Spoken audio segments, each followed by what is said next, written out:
Matteu orí 5 ẹsẹ̀ 28.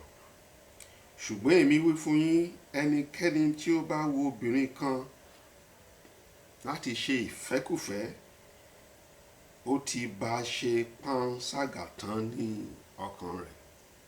Mo gbàdúrà fún ẹ náà ní òní ṣe àgbèrè ojú o, òní fi ọkàn rẹ ṣàgbèrè o.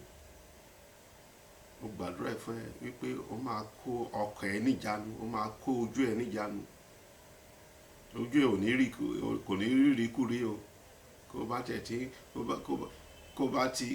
ti wà nípò tí kó bá ti rí nǹkan tí ò yẹ kó rí, wàá gbójúnú ni, wàá gbé ojú ẹ kúrò ni. Agbára láti gbójú kúrò. Kọ́lọ́run kó fún ẹ ní agbára náà. Ìwé mímọ́ kìlọ̀ fún wa wípé oríṣiríṣi àgbèrè ló wà o. Àgbèrè ọkàn wà o, àgbèrè ojú wà o, panṣágà ọkàn wà o, panṣágà ojú wà o. Ọ̀pọ̀lọpọ̀ nínú wa là ń fojú ṣàgbèrè, là ń fi ọkàn ṣàgbèrè.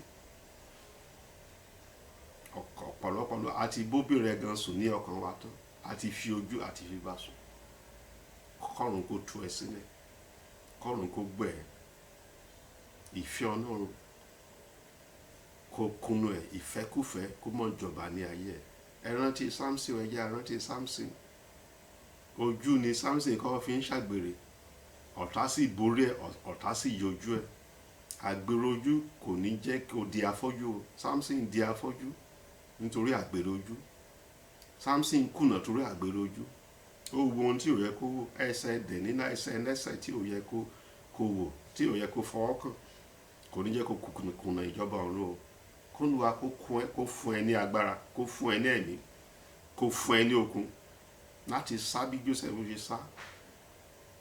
Agbára láti má wo ìwòkuwò, mọ́tẹ̀ ìwò lẹ́ẹ̀mejì, mọ́tẹ̀ ìwò lẹ́ẹ̀kan, kó gbójú nù. Gba agbára ẹ̀mí. Bẹ́ẹ̀ ni yóò rí lórúkọ Jésù Kristi Olúwa wa.